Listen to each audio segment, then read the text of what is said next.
Mais écoutez, chers collègues, on est 80 sur cette plateforme-là à l'instant présent. Merci vraiment à tous ceux qui sont là pour cette troisième séance de vidéoconférence que nous vous proposons pour vous accompagner dans la période de réouverture de vos musées, de nos musées.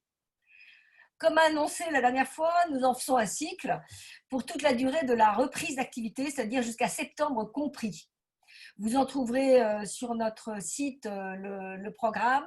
On parlera d'enjeux économiques et sociaux, de tourisme, d'accueil des jeunes et des scolaires, de sécurité des collections, de durabilité du numérique, de résilience tout à fait à la fin. Tous ces sujets sont cruciaux.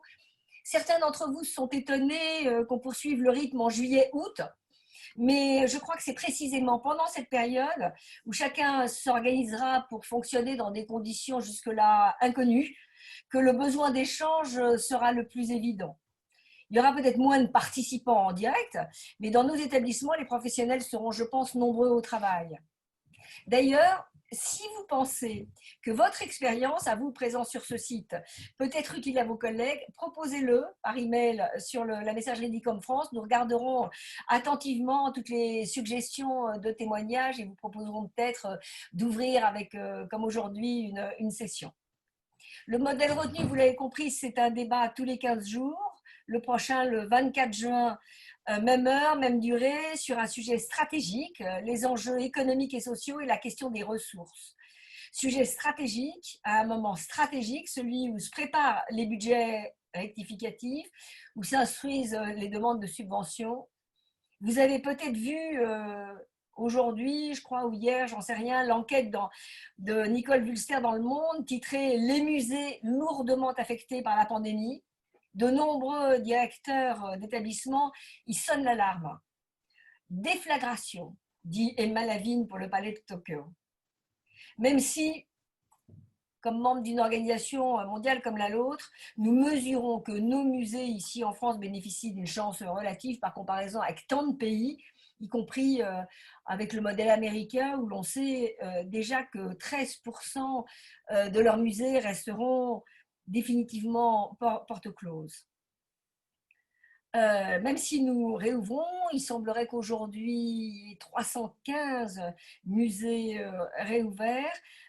Nos collègues, même si nous ouvrons, donc nos collègues le disent tous, il faudra réinventer un modèle muséal, pas simplement pour la billetterie, mais il faudra repenser toutes nos pratiques, les expositions, les prêts.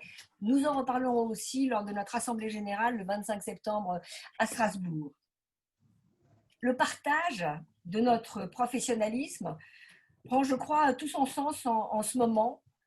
Le mot de solidarité est le mot qu'il nous faut désormais mettre au cœur de notre raison d'être à ICOM. Mais il ne suffit pas de prononcer ce mot pour l'agir. Il ne prendra son sens que petit à petit et ICOM sera à ce rendez-vous. La session de clôture de ce cycle, nous l'avons appelée « Si on vous dit résilience, qu'est-ce que vous répondez ?» C'est vous dire qu'on pense déjà à l'après-Covid, ce n'est pas par pur volontarisme ou par optimisme béat, c'est parce que c'est maintenant que ça se prépare et les solidarités aussi. Pour aujourd'hui, nous aborderons avec nos orateurs invités une session particulièrement concrète pour réussir la reprise d'activité.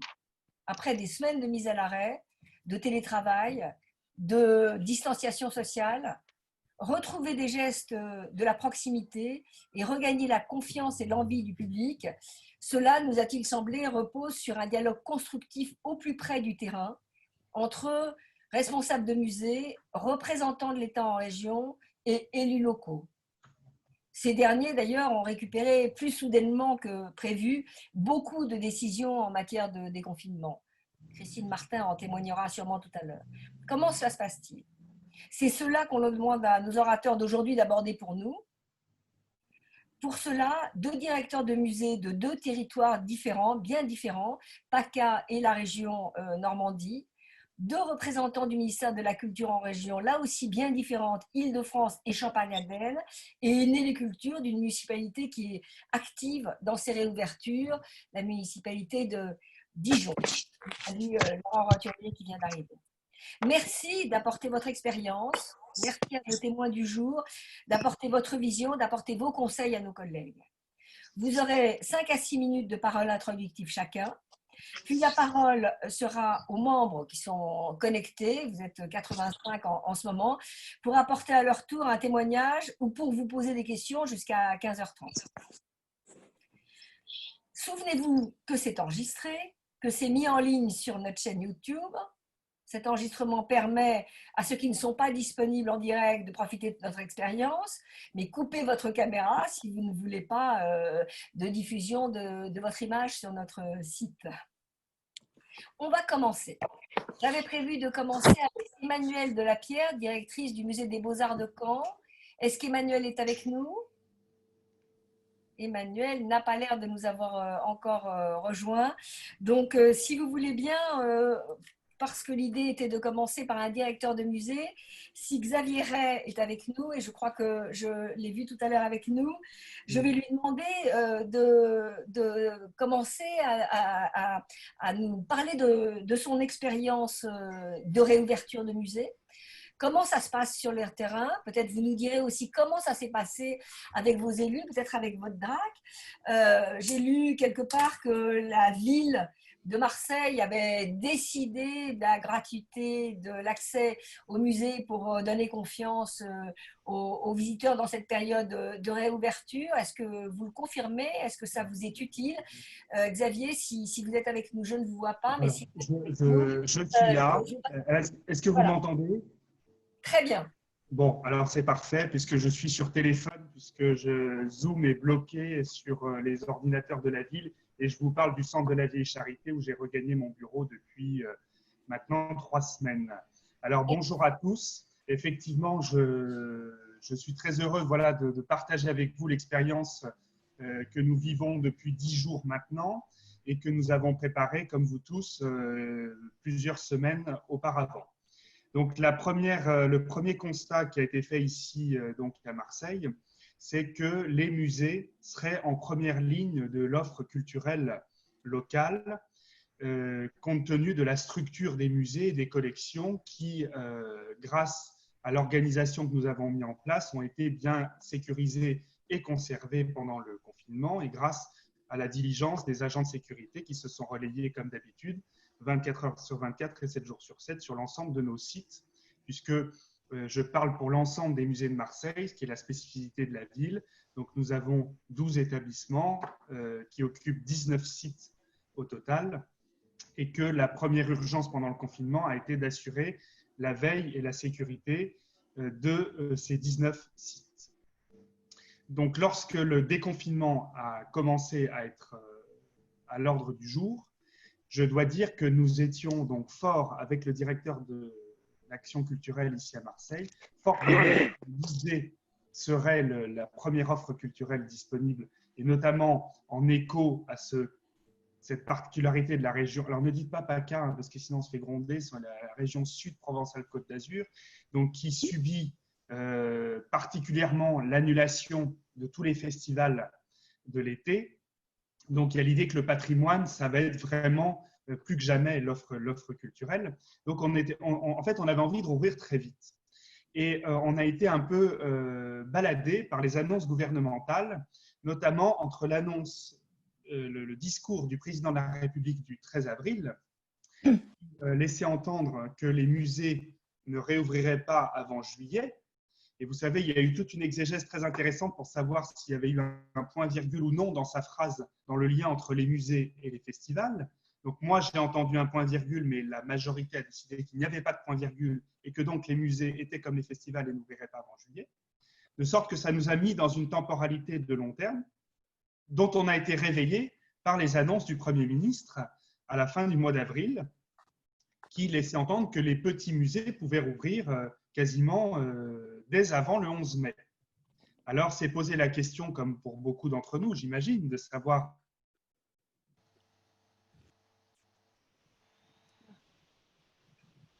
donc qu'est-ce qu'était un petit musée. J'ai très vite qu'on concerne, puisque avant même qu'on ait cette précision sur le caractère régional de la chalandise des musées, j'ai pensé que les grands musées, c'était les grands musées nationaux parisiens et que comme petit musée. Et dès ce moment-là, il m'a semblé aussi qu'il y avait un hiatus sur cette question de grands et petits musées si on parlait de surface, étant donné que nous, dans nos 12 établissements, il apparaissait beaucoup plus facile de mettre en place des parcours de visite, des modalités d'accueil, une distanciation sociale et des mesures barrières dans les établissements les plus vastes, plutôt que dans les plus petits. Et c'est d'ailleurs cette direction que nous avons suivie, avec donc la volonté d'ouvrir le plus vite. Après, c'est poser la question des ressources humaines et de la disponibilité des agents, compte tenu de leur forte sensibilité aux risques encourus par l'épidémie. Puisque, peut-être plus qu'ailleurs, ça je ne sais pas, on pourra en discuter avec Emmanuel, qui représentera une autre région, mais nous avons un très fort pourcentage parmi les agents d'accueil et de surveillance des musées d'agents repositionnés et qui ont été souvent repositionnés pour des pathologies médicales lourdes et qui donc figurent pour beaucoup d'entre eux dans les personnes à risque dont il a été recommandé de les maintenir à distance en cas de reprise de l'épidémie. Donc, tous ces facteurs-là ont convergé vers le 2 juin et j'ai souhaité qu'on fasse un petit effort qui, heureusement, s'est révélé couronné de succès, c'est-à-dire que nous arrivions à anticiper cette date du 2 juin, bien que beaucoup de dispositions administratives étaient valables jusqu'au 2 juin, pour ouvrir le samedi 30 mai au matin 3 premiers établissements, donc les plus vastes. Le centre de la Vieille Charité, qui, pour ceux qui ne le savent pas, accueille 2 musées, le musée d'art africain, océanien, amérindien et le musée d'archéologie méditerranéenne. Le musée d'histoire de Marseille, qui depuis 2013 est notre plus grand et notre fleuron des musées et qui déroule la frise de l'histoire de Marseille sur 26 siècles à partir du parc archéologique, lui-même récemment restitué à l'automne 2019. Et puis le musée des Beaux-Arts, qui est donc dans le Grand Palais Longchamp, et le musée des Beaux-Arts qui lui aussi avait proposé un réaccrochage assez important avec 50 œuvres restaurées récemment, qui avaient été inaugurées au mois de décembre, et donc qui gardaient encore un caractère de nouveauté pour la plupart de nos visiteurs. Donc nous avons réussi, avec un personnel malgré tout réduit, alors même que nous regroupions l'ensemble de notre personnel de 10 établissements sur 3, eh bien, on a été un petit peu limite avec le personnel, mais on a pu rouvrir donc le samedi 30. Et nous avons la tradition d'ouvrir exceptionnellement les lundis de jours fériés. Notre fermeture hebdomadaire, c'est le lundi, mais le lundi de Pentecôte, on est ouvert. Donc, c'était aussi l'enjeu, c'était d'ouvrir pour le week-end de Pentecôte. Donc, on a ouvert samedi, dimanche, lundi. Donc, on avait le contexte du déconfinement qui n'était pas encore complètement engagé. On a eu le contexte que nous rouvrions dans des conditions bien évidemment un peu contraintes, de visite, la distanciation, le gel, le port du masque obligatoire avant même qu'il ait été spécifié par les circulaires. Donc, nous avions convenu que socialement, il était attendu de la part des visiteurs que le masque soit obligatoire pour les agents et pour les autres visiteurs et que c'était la condition sine qua non que la confiance justement soit présente dans nos musées. Nous avons eu pendant le week-end de Pentecôte une très très grosse concurrence du soleil et des plages qui commençaient, enfin en tout cas des rivages des Bouches-du-Rhône qui commençaient à être réouverts et qui eux aussi avaient exercé leur attrait. Et nous avons eu la satisfaction. Et nous n'avions aucune offre culturelle, bien évidemment, puisque pour se conformer aussi aux conditions de sécurité, nous avons supprimé tous les aides à la visite, tout ce qui était source de contact, les casiers et bien évidemment les visites dans cette première phase de réouverture. Donc nous avons eu 850 personnes sur ces 3 établissements pendant les 3 jours du week-end de Pentecôte. Ce n'est pas notre meilleur week-end férié, mais en tout cas, ça nous a dissipé la crainte que nous avions qu'il n'y ait personne. Et d'ailleurs, on avait soit la crainte qu'il n'y ait personne, soit la crainte qu'il y ait trop de monde. Et c'est parce qu'on ne savait pas non plus combien d'agents on allait avoir quasiment à la veille de leur ouverture qu'on a fait une communication assez discrète, c'est-à-dire que l'avant-veille, le jeudi, on a envoyé sur tous les réseaux sociaux et sur toute la presse régionale l'idée de la réouverture des musées. On a peut-être aussi aidé, donc je vous le confirme, par la mesure de gratuité qui a été engagé donc, par le maire de Marseille. Alors, c'est moins dans un esprit de confiance que dans un esprit de la lettre de la réouverture des musées, qui était de dire que l'on s'adressait par nécessité au public local. Et à partir de là, c'est tout le sens de la gratuité, et de dire que voilà, c'était les musées, puisque de toute façon, même si on espère à Marseille accueillir beaucoup d'estivants, notamment français, qui vont venir dans le sud pendant leur congé. Bon, en tout cas, au mois de juin, on était sûr qu'on s'adressait quasiment à 100% en public marseillais ou métropolitain. Et à partir de là, c'était aussi la symbole, c'était de dire, ben voilà, c'est l'après, c'est redécouvrir les merveilles qu'on a près de chez soi, et dans un esprit communautaire. Et donc, c'était ça le sens de la gratuité, c'était un sens de redémarrage. Et la gratuité que nous envisagions jusqu'à fin août a été conduite, donc gratuité des collections permanentes, jusqu'au 3 janvier prochain.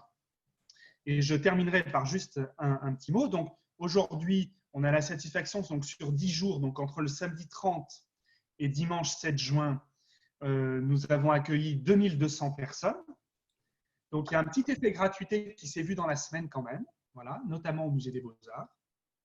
Parce que le Musée des Beaux-Arts, pour ceux qui connaissent sa proximité avec le parc Longchamp, dans le quartier Longchamp, eh bien, on a souvent des visiteurs qui ne venaient pas au musée, qui seraient rentrés si c'était gratuit, puis qui rebroussent chemin, sans même d'ailleurs se demander s'ils ne peuvent pas bénéficier d'une gratuité. Donc, voilà, on a des chiffres avec un redémarrage qui est assez encourageant, sachant une fois de plus que ce que nous offrons, c'est vraiment l'ouverture assez sèche des musées.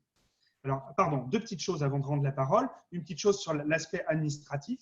Donc, le report des élections municipales a eu, je pense, une importance un petit peu singulière à Marseille, puisqu'elle a reconduit le mandat de notre maire, donc Jean-Claude Gaudin, de 3 mois.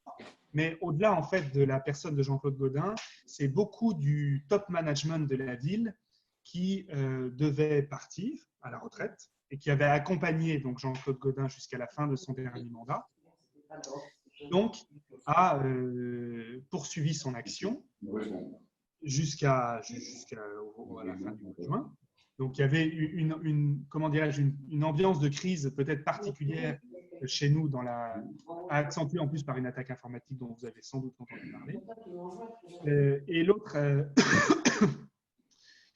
aspect que je voulais souligner, c'est notre plan d'attaque. Donc, nous sommes partis donc pour ouvrir ces 3 établissements et ces 4 musées, auxquels va s'ajouter le Château Borelli, le musée des arts décoratifs, de la faïence et de la mode, qui va ouvrir jeudi 18 juin, avec un accrochage de mode qui n'était pas prêt et qui se déploie dans les collections permanentes. Donc, c'est pour ça qu'on n'a pas pu ouvrir Borelli en même temps que les 3 autres établissements.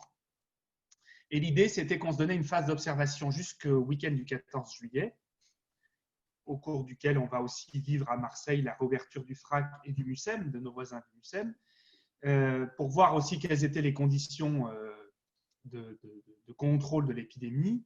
Et donc, si tout va bien, à partir du 15 juillet, nous allons ouvrir une grande exposition temporaire, cette fois-ci, au musée d'histoire, qui s'appelle Terre escale mythique en Méditerranée, qui se fonde sur le prêt exceptionnel de 60 vases grecs, des plus beaux modèles prêtés par le cabinet des monnaies et médailles de la Bibliothèque nationale de France, qui va être présenté avec nos collections marseillaises sur l'exploration des mythes, du voyage, donc dans les représentations des figures. Donc, il y a un projet qui est à la fois ambitieux parce qu'il va être question de l'histoire des collections de ces objets antiques et des grands collectionneurs comme Peresque, et aussi de la mythologie qui s'adresse à tous les publics. C'est un projet qui était prévu pour le mois d'avril, qui a été reporté dans le cadre du confinement, pour lequel le soutien de la BNF a été redoublé puisqu'ils ont adapté de 15 jours en 15 jours le report de l'exposition. Donc, on aura cette exposition temporaire. Je précise qu'elle sera payante. Et on reprendrait aussi à partir du 15 juillet, si tous les signaux sont ouverts, des visites guidées, une offre culturelle, des projections, bien évidemment en adoptant des règles sanitaires toujours très strictes, des groupes limités à 10 personnes, y compris le médiateur et des conditions dans nos salles de projection avec des espacements de fauteuils et ce genre de choses. Mais en tout cas, la reprise de la vie culturelle autour des collections et cette exposition temporaire. Voilà, j'ai trop parlé, mais merci beaucoup de votre attention. Oui, merci beaucoup Xavier. Je vous ai laissé parler parce que vous avez dit beaucoup de choses, vraiment. C'était extrêmement dense, extrêmement riche. Et je suis persuadée que ça suscite beaucoup d'interrogations de vos collègues ou en tout cas d'envie, quand on lancera autant du débat, d'apporter à leur tour leur témoignage. Permettez-moi juste d'ajouter quelque chose que j'ai oublié, vraiment je m'en excuse, c'est sur l'articulation avec l'État.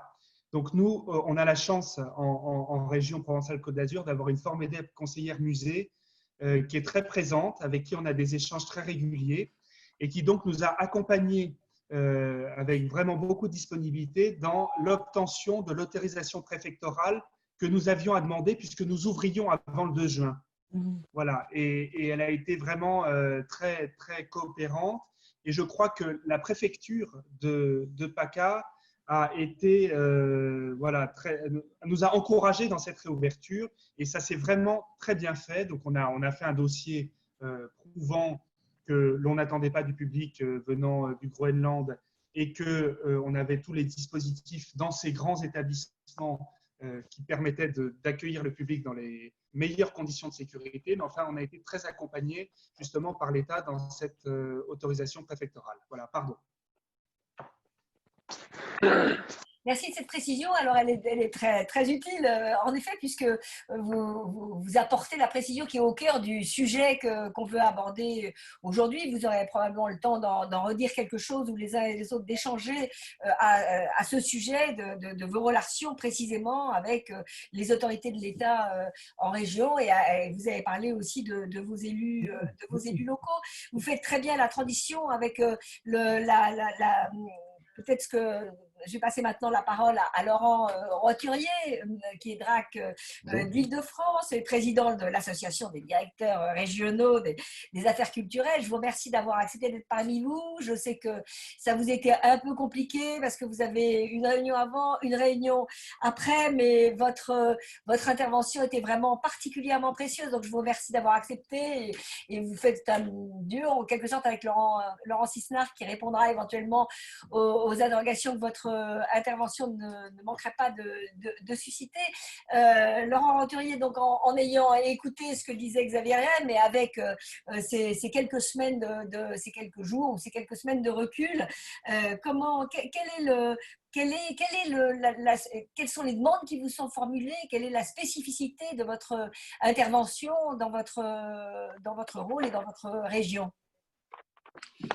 Madame la Présidente, merci infiniment de m'avoir convié à cette séance. Et effectivement, je regrette de ne pas pouvoir la suivre en totalité, mais on a en ce moment des contraintes. Mais Laurent Sisnard, comme vous l'avez dit, le fera. Mais je tenais vraiment à être là et à répondre à votre invitation. Et vous me permettrez de saluer les directrices et directeurs de musées qui sont autour de cette table, cette grande table, un peu large, on va dire, mais les moyens de visio nous le permettent, et avec une pensée amicale pour mes anciens directrices directeurs de l'Occitanie, avec qui pendant 5 années j'ai eu le plaisir de travailler, et à ceux d'Île-de-France que j'ai rejoints depuis le 1er septembre, qui sont aussi présents, et je leur adresse à tous et à toutes mes chaleureuses amitiés et mes pensées aussi, parce que la période que l'on vient de traverser, qui n'est pas finie, est une période extrêmement difficile, une période sans précédent. Nous avons tous vécu collectivement, et le monde de la culture, le monde du patrimoine, le monde de la création traverse une crise d'une ampleur inouïe, comme Franck Riester, ministre de la Culture, l'a rappelé. Nous avons devant nous des défis immenses pour relever le monde de la culture. C'est ce que nous faisons dans les DRAC, et merci au directeur de Marseille d'avoir salué le travail de mes collègues en Provence-Alpes-Côte d'Azur qui ont pu agir avec vous et permettre la réouverture. Alors, je ne serai pas très loin dans mon propos, parce que je sais que vous avez aussi un temps très contraint, mais peut-être simplement rappeler sur ce qui a été dit, c'est que c'est le virus qui a imposé son calendrier. C'est le virus qui a imposé toutes les mesures qui ont été prises pour préserver la santé de nos concitoyens, et, effectivement, et c'est pour ça que nous sommes touchés, nous, femmes et hommes de culture, au cœur, parce que c'est évidemment le sens de notre action, le sens de notre mission, d'être présents, nombreux, pour partager la vitalité, les dimensions patrimoniales, artistiques. Et c'est nous qui sommes touchés au cœur, comme l'est beaucoup de secteurs de l'économie, bien sûr, mais est vraiment touché en profondeur. Et donc, le virus a imposé son calendrier. Heureusement, le gouvernement a pris des mesures très rapides, immédiates, pour voir comment on pouvait passer cette période difficile avec toutes les mesures qui ont été indiquées. Et alors, pour venir au sujet vraiment de votre débat, le rôle des services de l'État a été de trois ordres. D'abord, je ne me retrouve pas, moi, dans l'expression les petits musées.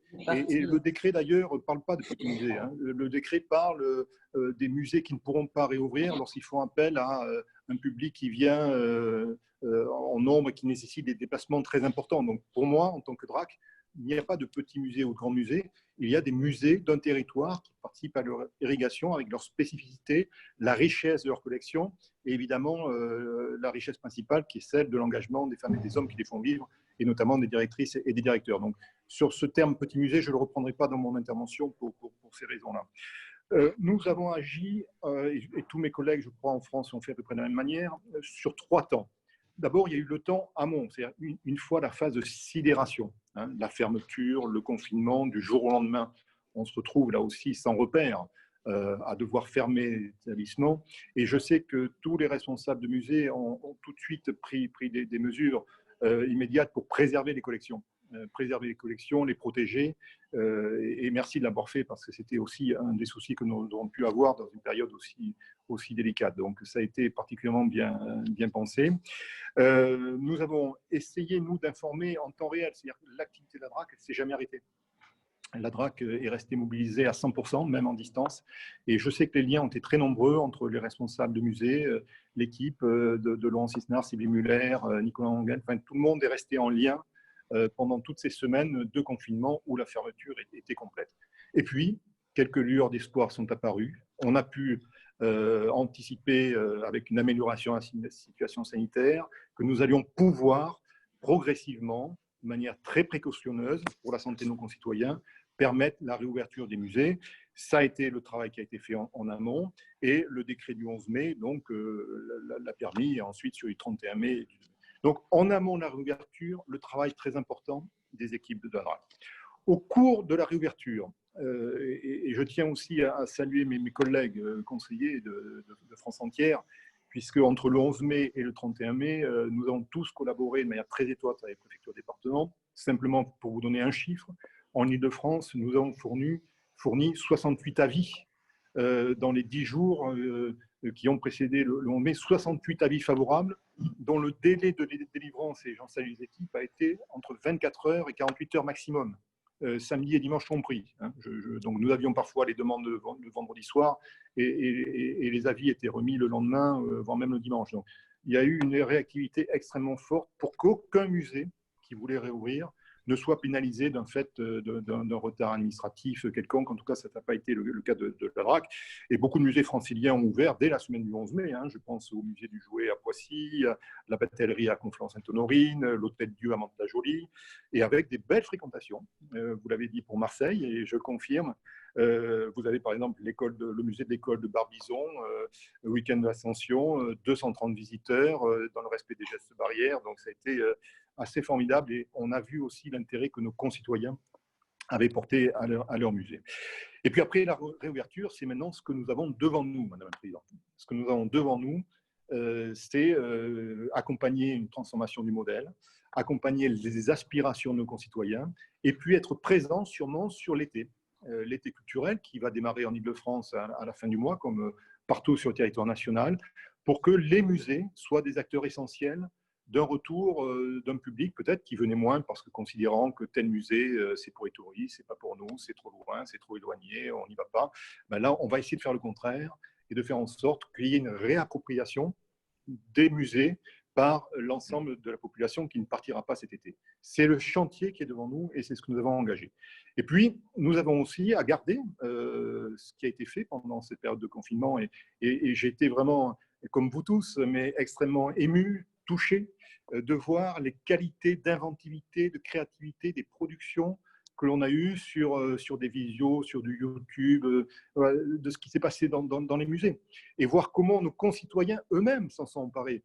Vous avez tous en mémoire là, ce petit jeu qui circulait, de refaire chez soi un tableau célèbre d'un musée, qui soit à l'étranger, qui soit en France, et où il y a eu finalement cette aspiration, et c'est ce qui nous donne l'espoir, et ce qui nous dit que le sens du travail qui est nôtre, et qui est vraiment d'une ampleur considérable devant nous, ben, nous allons pouvoir le nourrir parce que nos concitoyens, les Français et les Français, aspirent à retrouver leurs racines, aspirent à retrouver le patrimoine, aspirent à la dimension de la création contemporaine, et c'est tout ce que vous faites formidablement bien dans les musées, les unes et les autres. Voilà, Madame la Présidente, en quelques mots, ce que je tenais à vous dire, et en tout cas ce message de mobilisation qui ne doit pas faiblir, et sur lequel les DRAC, la DRAC Île-de-France, mes collègues aussi sur le territoire, avec vous, ont à faire pour relever les défis qui nous sont présentés. Merci de votre écoute. Et je ne pourrai pas malheureusement rester toute la séance. Vous nous aviez prévenu, je savais que vous ne pourriez pas rester très longtemps, et c'était très intéressant de vous entendre, d'entendre votre témoignage. Je pense qu'au cours de la discussion, on reviendra peut-être très concrètement. Vous serez peut-être là, ou votre collègue Patrick Lejanus sera encore là, sur les nouvelles formes de décentralisation et de déconcentration qui se sont jouées à cette occasion-là, et qui naturellement perdront, on peut l'imaginer. Alors, c'était déjà à l'agenda législatif avant la pandémie, mais on sent qu'il y a eu un coup d'accélérateur, et c'est peut-être un sujet qu'on arrivera à aborder au cours de la discussion. Mais continuons sur les rapports d'expérience, si j'ose dire. Malheureusement, notre collègue Emmanuel Delapierre n'arrive pas à se connecter. Vous disiez que vous nous parliez de nos expériences numériques. Je croyais que c'était très, très facile de se connecter sur Zoom depuis n'importe quoi, mais elle n'y arrive pas. Donc, je vais passer maintenant la parole à un autre acteur d'établissement. Je vais demander à Michel Rouget, qui est le directeur du musée au parc d'Alésia, de nous raconter comment s'est passée sa réouverture récente. Alors, Michel Rouget, moi je vous suis sur les réseaux sociaux, vous êtes hyper actif, vous avez manifesté un enthousiasme formidable à l'idée de cette réouverture, c'était il y a quelques jours, hein, vous allez me le dire. Êtes-vous toujours aussi enthousiaste, expérience faite, ou est-ce que vous avez essuyé quelques difficultés? Et puis je serais intéressée, et on en a discuté un peu au téléphone, que vous nous disiez aussi comment ça s'est passé, le processus de discussion sur la réouverture avec vos autorités locales, je crois en particulier pour vous, avec le département. Si vous voulez bien nous apporter votre témoignage, je vous en remercie beaucoup. Bonjour, merci Juliette Raoul Duval et toute l'équipe de l'ICOM pour l'invitation. Alors oui, je suis toujours enthousiaste, bien évidemment. Il y avait une grande impatience de réouvrir, comme je pense beaucoup de collègues. Je reste enthousiaste malgré la petite fréquentation de cette réouverture ce week-end. Samedi, donc réouverture après la fermeture qui s'est faite comme beaucoup dès le 15 mars. Donc 13 personnes samedi, donc ça a été un petit peu dur, et 80 personnes dimanche, donc voilà, c'était un signe que finalement il y avait de l'intérêt, et donc je reste tout à fait confiant par rapport aux semaines qui viennent, même si on est conscient qu'en ouvrant un début juin, où en général c'est le public scolaire qui fait la force de la fréquentation du parc Alésia au mois de juin, on sait qu'on comptera 100 pour cette année, mais on se prépare finalement, c'est une bonne période de rodage pour la saison estivale qui arrive.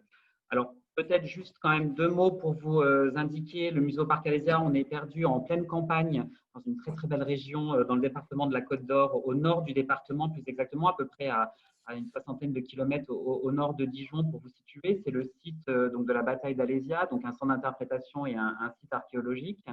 On a accueilli l'an dernier à peu près 80 000 visiteurs. Et nous sommes sous un statut tout à fait particulier, puisque en effet, c'est le département de la Côte d'Or qui est propriétaire du site et des collections, et qui a confié sous forme de délégation de service public la gestion et l'animation du lieu à une société publique locale que je dirige. Donc c'est une société privée avec un actionnariat public.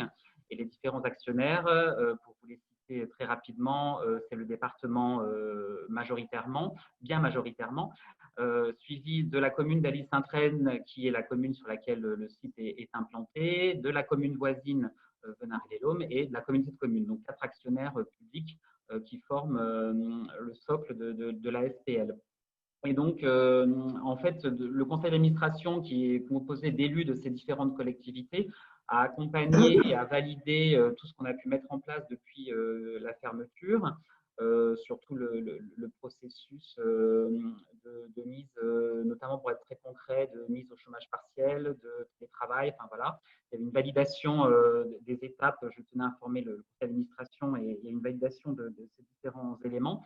Et puis, quand on l'a évoqué, est tombé ce débat qui nous a un peu tous animés, grand, petit musée, j'ai fait la proposition au département et au conseil d'administration de jouer la carte de la prudence et de viser plutôt une réouverture sur la mi-juin. Ceci aussi en accord avec le syndicat professionnel auquel nous adhérons, qui est le SNELAC. Et voilà, histoire de voir plutôt, de dire, on va voir comment ça évolue. On ne pouvait en effet pas considérer qu'on avait un public immédiatement de proximité, puisque comme je vous l'ai dit, nous sommes plutôt perdus dans la campagne.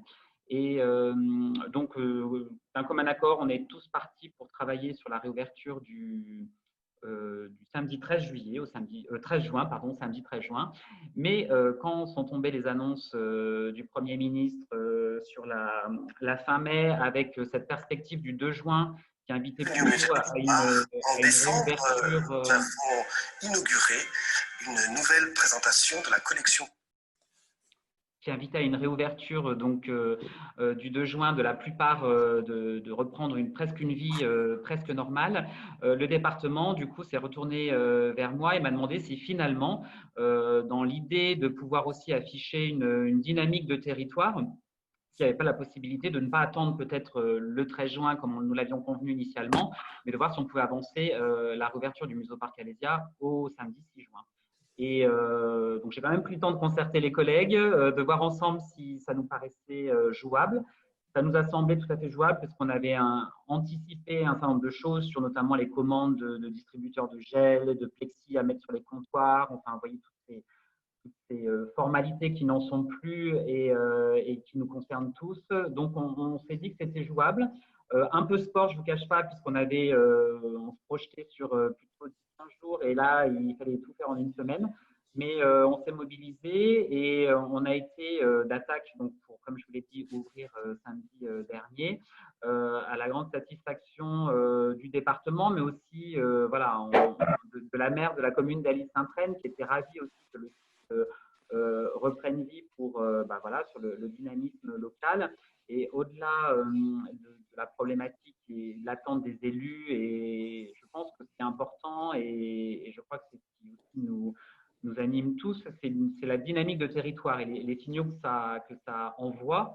Et très clairement, l'ADT, Côte d'Or Tourisme, par exemple, nous a signalé et indiqué, quand j'ai annoncé à la directrice qu'on rouvrait à cette date-là, finalement plutôt que prévu, elle était enchantée. Et ça correspondait à une dynamique sur les sites de proximité immédiate, voilà, avec un centre culturel de design qui a ouvert cette semaine-là, le château de Bussière-à-Butin qui a ouvert hier. On rejoint les voisins à l'abbaye de Fontenay ou le musée Buffon à Montbard qui avait ouvert un petit peu plus tôt. Donc finalement, il y avait cette vie qui reprenait de manière collective. Et je crois que c'était très important puisque nous sommes en Bourgogne. Donc pour le coup, l'enjeu touristique de la saison juillet-août est très importante. Au Muséoparc Alésia, on fait en temps normal 30% de notre fréquentation sur juillet-août, de la fréquentation annuelle. Et donc, du coup, la dynamique touristique et culturelle sur le territoire, elle n'est valable qu'en effet si toute la chaîne est opérationnelle. Donc, dans la foulée, l'annonce de la réouverture des restaurants, voilà, enfin, tout ça se met en place finalement de manière assez cohérente. Et je crois que ça aura un signal très fort. Encore une fois, non pas tant pour le mois de juin, un petit peu comme les collègues de Marseille, je pense qu'en effet, juin sera plus pour les locaux. Donc, quand on est en campagne, on a beaucoup moins de locaux que au cœur d'une grande ville. Mais en tout cas, c'est une bonne préparation et je veux croire à cette saison estivale où, en effet, ça va être une belle occasion de pouvoir redécouvrir un certain nombre de territoires auxquels on ne pense pas forcément. Donc, en tout cas, voilà ce que je voulais partager avec vous. Une bonne entente, on va dire, du côté des élus. Bien évidemment, un rapport avec la DRAC, alors moins direct parce qu'on était on est moins connecté avec eux de par notre statut, mais en tout cas, échange de mails, informations sur les perspectives de réouverture, sur la date de réouverture une fois qu'elle est là, et puis je vais faire le suivi de la fréquentation pour alimenter bien évidemment tous les éléments centralisés au niveau de la DRAC Bourgogne-Franche-Comté. Donc voilà, et puis je crois que ce qu'il faut retenir, c'est surtout cette dynamique de territoire qui, je pense, est certainement la bonne manière pour quand même arriver à sauver cette saison. Et encore une fois, pour nous en Bourgogne, la saison estivale est une période très importante. Voilà, puis je répondrai à toutes les questions tout à l'heure, aucun problème. Merci à vous. Merci Michel pour ce témoignage qui est très intéressant. Je pense que Christine Martin ne démentira pas, oui. ne démentira pas l'importance de la dynamique, du besoin d'une dynamique territoriale et du besoin d'impliquer toute la chaîne opérationnelle. Alors Christine, vous êtes directrice, vous êtes l'élue culture, l'adjointe culture de la ville de Dijon. Dijon a réouvert ses musées, a même réouvert récemment un musée rénové, le musée des Beaux-Arts. Vous avez dû, j'imagine, vous mobiliser fortement pour pouvoir réouvrir vos musées dans cette période. Est-ce que vous pouvez nous apporter votre témoignage, nous dire pourquoi vous avez tenu à réouvrir vite, en fait, assez précocement, et peut-être faire état des difficultés que vous avez rencontrées, parce que ce qui est intéressant aussi, c'est que nos collègues qui nous écoutent sachent comment, à leur tour, quand ils sont sur le point de réouvrir, ils peuvent résoudre un certain nombre de difficultés qu'ils rencontrent. Christine, je vous laisse la parole pour quelques minutes. Merci en tout cas d'avoir accepté d'être avec nous aujourd'hui. Merci Juliette, merci beaucoup. Bonjour à toutes et tous. Alors je vais essayer d'être concise.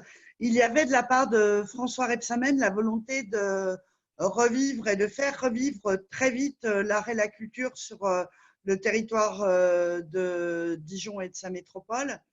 Il était important pour nous que la vie qui reprend ne soit pas simplement celle de la possibilité d'aller au travail ou d'aller dans une épicerie, mais aussi la possibilité d'obtenir d'autres nourritures, et celle de l'esprit était importante à nos yeux. Donc, très vite, nous avons réouvert dans un premier temps nos bibliothèques, nous avons réouvert les archives municipales, et quand l'autorisation nous a été donnée par le discours du ministre, nous avons réouvert ce qui était appelé les petits musées. Alors, j'étais d'accord avec une réflexion qui était faite tout à l'heure, pardonnez-moi, je ne me souviens plus de l'intervenant, sur la notion de petit musée. Parfois, il est bien plus compliqué d'ouvrir un petit musée que d'ouvrir un grand musée. Mais parce que, en l'occurrence, les 4 petits musées de la ville de Dijon peuvent être dans des périmètres architecturaux un peu contraints, tandis que le grand musée qui posait question, le musée des Beaux-Arts, lui, depuis sa rénovation et même avant, est dans des bâtiments qui sont vastes et larges et qui permettent des circulations. Ceci étant dit, nous avons fait les choses dans l'ordre. Et en fait, les discussions se sont déroulées directement entre François Rebsamen et le préfet. Et il a fallu convaincre de la possible réouverture assez rapidement du musée des Beaux-Arts. Ce qui a été fait. Vous savez qu'à Dijon, les musées de la ville sont gratuits. Donc, l'histoire de la gratuité que j'entendais évoquer tout à l'heure par monsieur Xavier Ray, je crois, ne se pose pas en ces termes-là. Ce n'est pas elle qui va permettre la refréquentation, puisque ça fait 15 ans environ que les musées de la ville sont sous ce régime de gratuité. La discussion, elle s'est faite quand nous avons réouvert nos 4 petits musées avant de réouvrir le musée des Beaux-Arts. Nous les avons réouverts dès le 13 mai avec des protocoles visant bien sûr d'une part à rassurer les agents qui y travaillent. J'ai entendu tout à l'heure les propos concernant les agents repositionnés qui pouvaient être en fragilité. Évidemment, tout cela a été pris en compte. Les publics, bien sûr, qui seraient accueillis, mais aussi les agents qui concourent à la réouverture et toutes les équipes. Donc, plusieurs choses se sont mises en œuvre. Des réunions déjà par petits groupes de 10 de toutes les équipes qui allaient être amenées à travailler dans nos musées, avec une volonté, je dois le dire, assez incroyable des agents, de tous les agents, bien sûr les conservateurs, conservatrices, bien évidemment les équipes de régie, etc., mais aussi les agents d'accueil et de surveillance qui avaient très, très envie de retourner dans leur musée. Alors, à l'issue de ces réunions, de ces discussions, nous avions fait des propositions pour la reprise et eux-mêmes ont ajouté leur propre réflexion nôtre pour former une espèce de corpus qui nous permette aisément cette reprise-là. Alors, la reprise, chacun la connaît et les protocoles de reprise, chacun les connaît. Je ne vais peut-être pas tous les égrener ici. Ça va du marquage au sol, du fléchage. Au Musée des Beaux-Arts, nous avons fait un sens unique de la visite parce que, je le disais, le musée est vaste, mais pour éviter les croisements de public. Les nettoyages des surfaces de contact toutes les 90 minutes, le port du masque obligatoire dans les musées, bien sûr, mais aussi dans les bibliothèques dont je parlais précédemment. Des plexiglas aux banques d'accueil des différents établissements et aussi peut-être préciser la désactivation des outils de médiation numérique. On a la possibilité, depuis la réouverture du Musée des Beaux-Arts notamment, d'avoir ces outils téléchargeables sur son propre smartphone, ce qui faisait que c'était sans trop de complexité que nous pouvions désactiver ces outils pour le moment.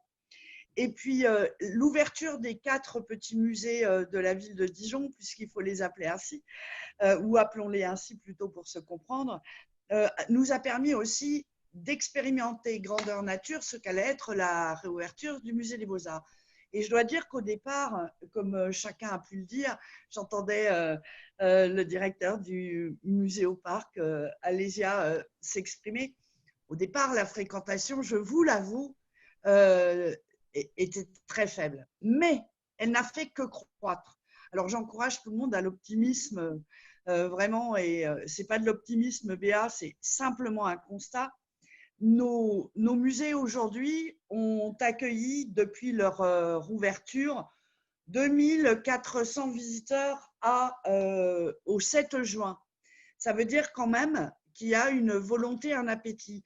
Et sur ces 2400 visiteurs venus voir nos musées, nous avons du 3 juin, du mercredi 3 juin au 7 juin, au dimanche 7 juin, réouverture du Musée des Beaux-Arts, plus de 1000 visiteurs qui ont franchi la porte du Musée des Beaux-Arts durant ces quelques jours.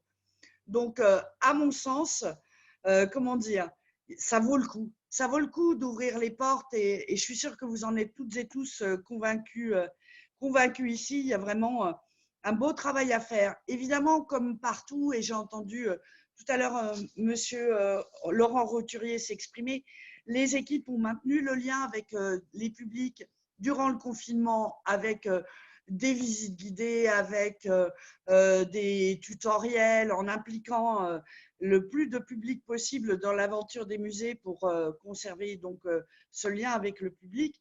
Et le dialogue et la concertation avec les agents s'est très bien passé.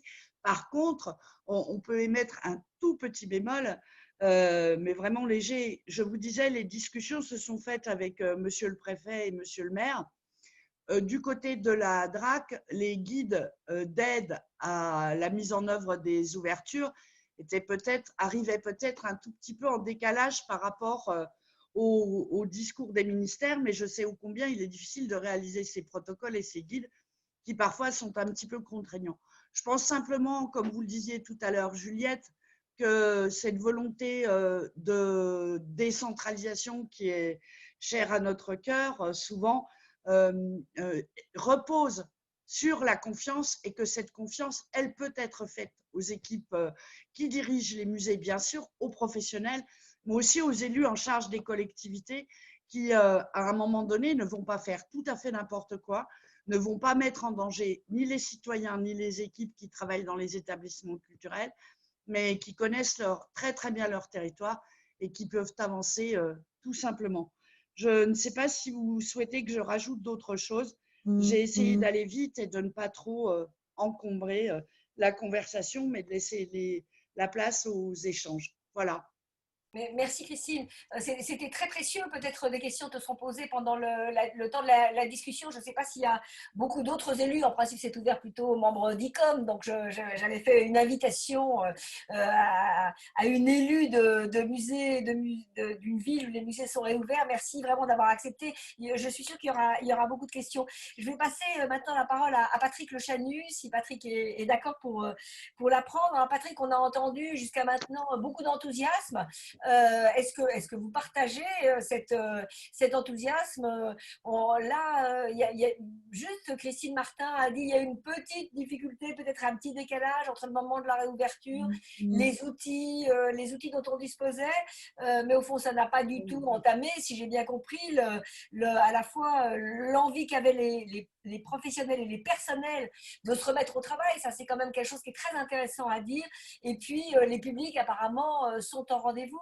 Patrice, est-ce que en Champagne-Ardenne, vous vivez la même expérience? Est-ce que vous avez surmonté des difficultés spécifiques qu'on n'aurait pas évoquées maintenant? Et comment vous voyez la suite?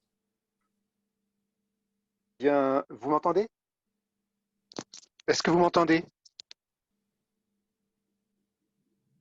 Oui, Vous je m'entendez? vous entends très bien. Moi, je vous entends. Pardonnez-moi, je suis un vieillard pas très familier de cette pas du tout. technologie.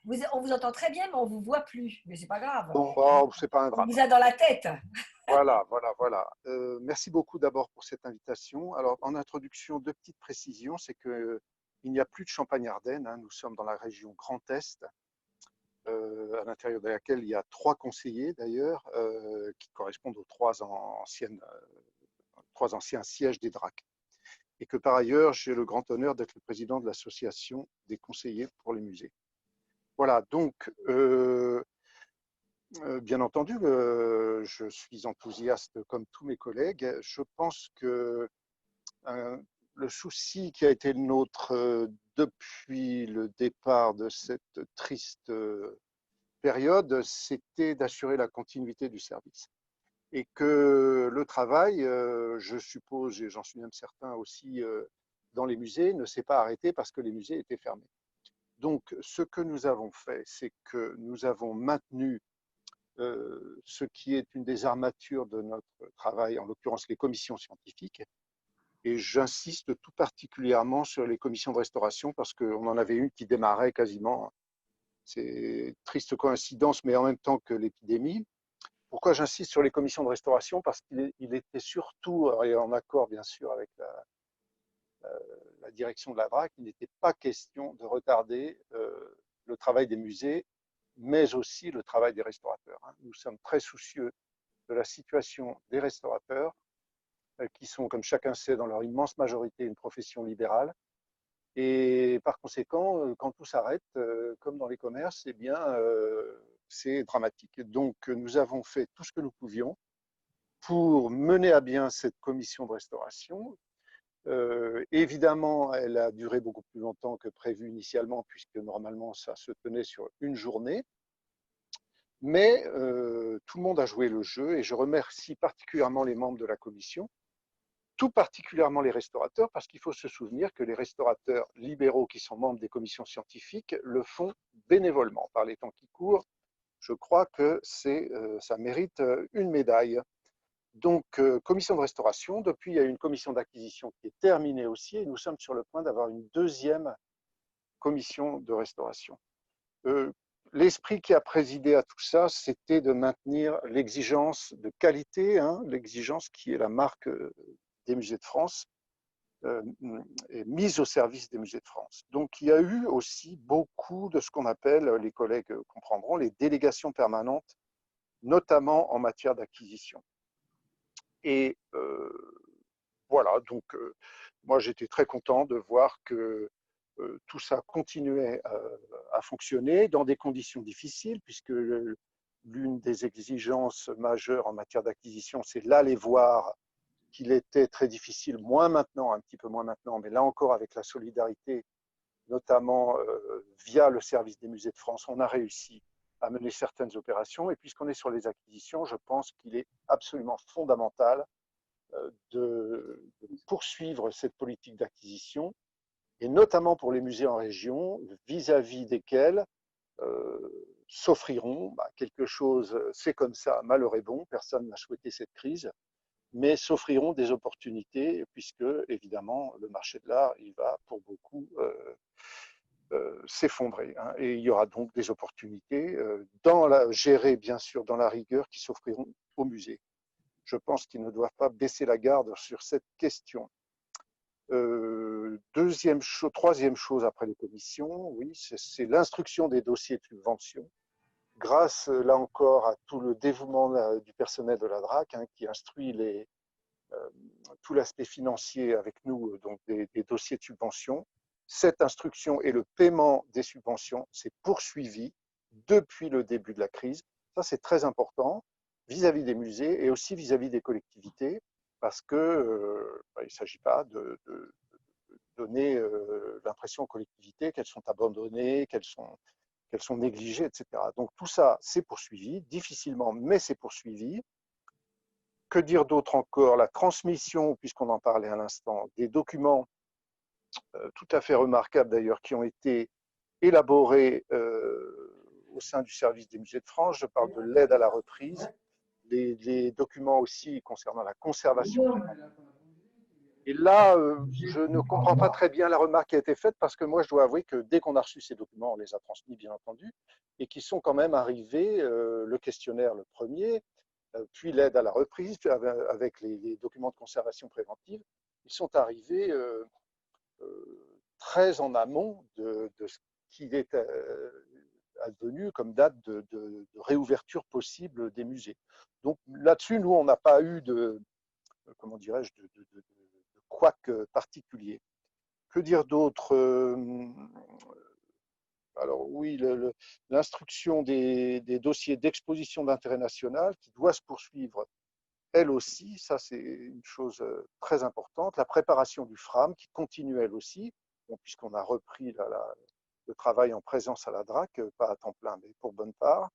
Et aussi, je voudrais dire un peu dans le désordre, mais que cette situation, et je parlais de l'attention à la situation des restaurateurs du patrimoine, elle a été évoquée dans un dialogue rapproché avec la région. C'est-à-dire que travailler avec la région, qui est un partenaire majeur, le conseil régional, bien entendu, en temps normal.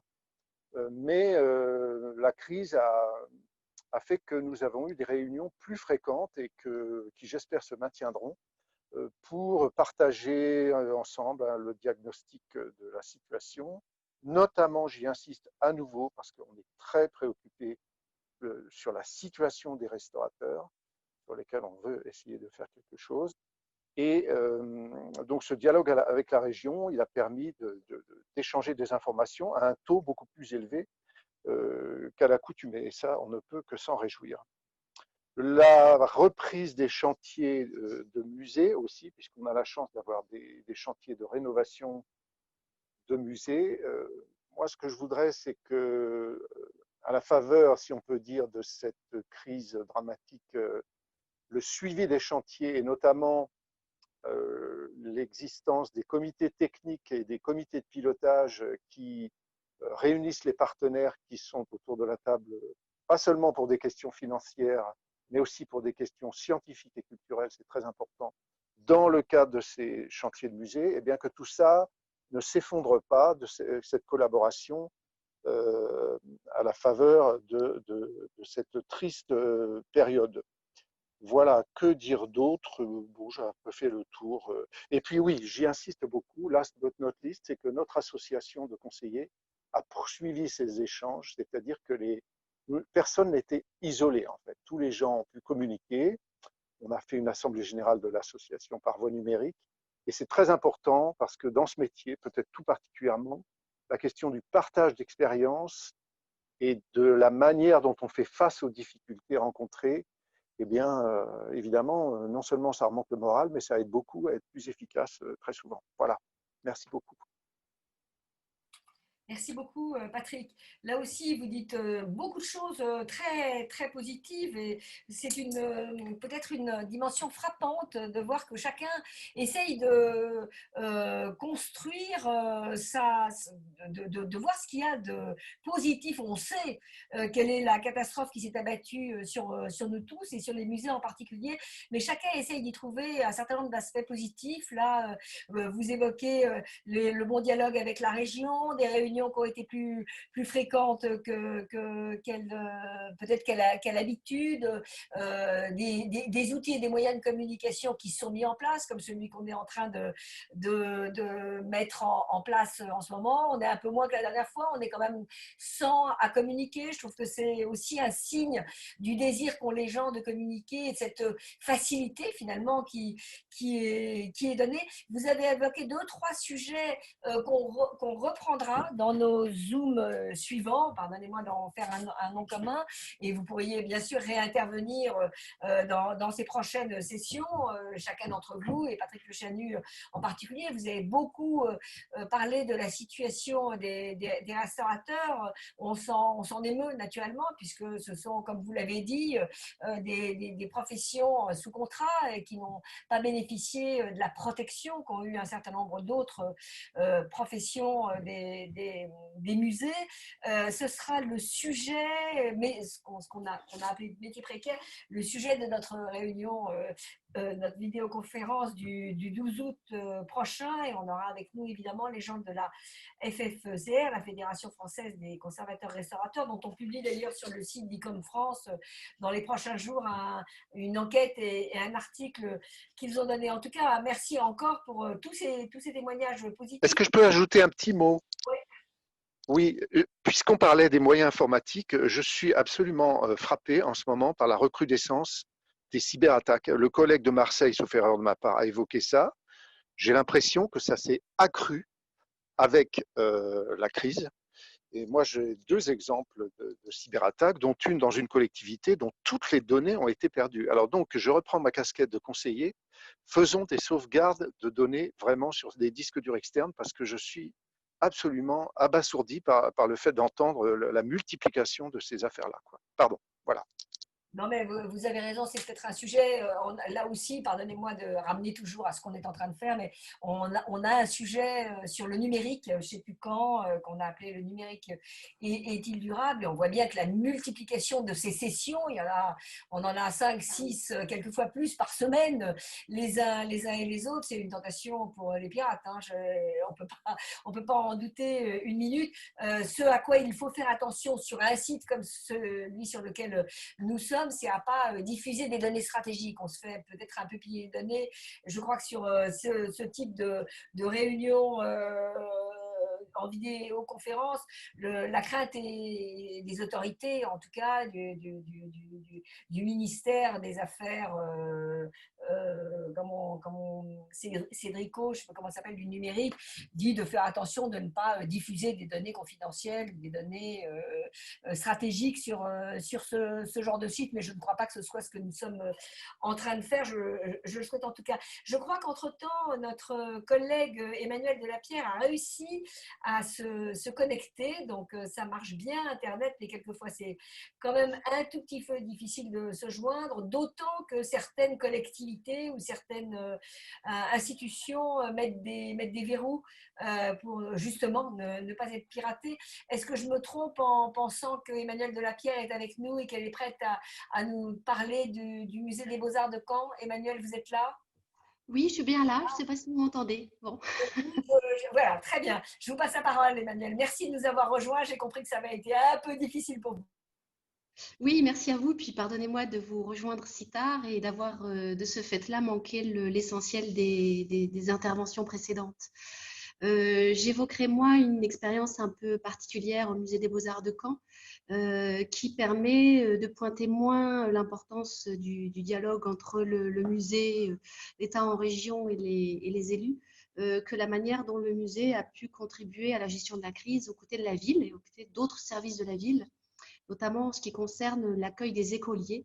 Donc, je vais évoquer en quelque sorte l'école au musée. Voilà, certains d'entre nous ont connu l'école à la maison et on a enchaîné avec l'école au musée, puisque nous avons accueilli des classes au musée. Et ça s'est fait un peu, enfin, on a eu une contribution un peu en trois temps, 3 actes. Le premier acte était, pendant le confinement, la mise à disposition de médiateurs volontaires, médiateurs du Musée des Beaux-Arts, auprès des écoles pour l'accueil des enfants, des personnels soignants. La ville nous a demandé voilà, si nos médiateurs pouvaient accueillir ces enfants dans les écoles, ce qu'ils ont fait pendant 15 jours. Et on était vraiment sur le principe d'une mise à disposition voilà, d'agents qui se sont retrouvés d'ailleurs très seuls. Et puis, il y a eu un acte 2 du 12 mai au 2 juin, donc alors que le déconfinement avait été prononcé, mais que le musée n'était pas encore ouvert. Donc, on n'est pas là dans la réouverture du musée. Les équipes étaient sur place, mais le musée était encore fermé.